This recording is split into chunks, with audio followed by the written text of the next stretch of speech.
Welcome to The Last Breakfast. Please enjoy the video. In this video, I will explain how to make vinaigrette dressing. Let's dive into creating a truly exceptional dressing that will elevate any salad. We'll focus on the fundamental elements that make a vinaigrette shine, ensuring you get a consistently delicious result every time. Forget complicated recipes. This approach simplifies the process while maximizing flavor. Get ready to transform your salads with this essential technique.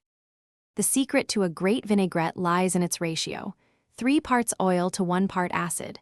For the oil, extra virgin olive oil is often preferred for its rich flavor, but you can experiment. As for the acid, red wine vinegar is a classic, or you can use fresh lemon juice for a brighter taste.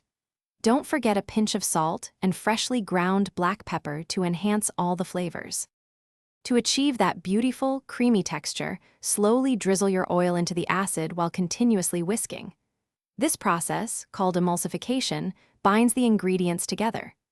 A small amount, about 1 teaspoon, of Dijon mustard can act as a fantastic emulsifier, helping everything stay combined.